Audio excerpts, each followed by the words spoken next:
grand débat à 18h. Ce soir, on évoquera sans doute ce sujet. Ce sera en direct donc sur France Bleu Isère avec le Dauphiné libéré. À Bourgoin-Jallieu, un nouveau candidat dissident lance officiellement sa campagne ce soir. Avec une première réunion publique, Joseph Benedetto, ancien conseiller délégué dans l'équipe du maire sortant Vincent Schricky, comme un autre ancien adjoint Jean-Claude Pardal, lui aussi part en dissidence contre ses anciens amis. Céline Loiseau l'a rencontré et vous allez l'entendre, l'une de ses propositions ne manque pas d'originalité. En 2016, Joseph Benedetto s'abstient sur une délibération autour de la taxe foncière. Le maire lui retire alors sa délégation à l'embellissement, mais il reste dans la majorité.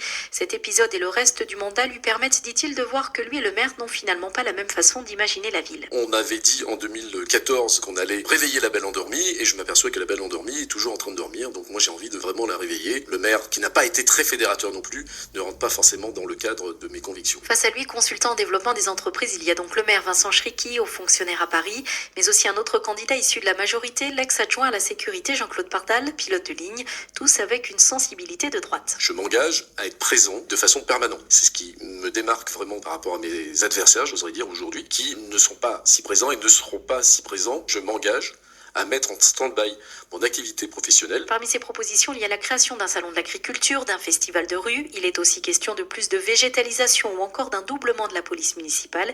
Et il y a cette proposition plus surprenante, comme faire de Bourgoin-Jallieu une ville thermale. On peut tout à fait réfléchir sur des solutions autres que ce que l'on a actuellement, et faire du développement et de l'attractivité peut passer effectivement à la Bourbe, qui aujourd'hui peut nous permettre d'imaginer que ce soit avec la boue de la Bourbe, une station qui devienne une station, enfin d'une ville thermale. Tout est possible. Il faut être visionnaire. La liste s'appelle Ensemble, agissons pour Bourgoin-Jallieu et le logo, c'est un émoticône avec le pouce levé. Et quelque chose me dit que cette dernière proposition risque de faire un peu causer à Bourgoin-Jallieu, les municipales à Bourgoin sur francebleu.fr. 2 nouvelles actions coup de poing de la CGT contre la réforme des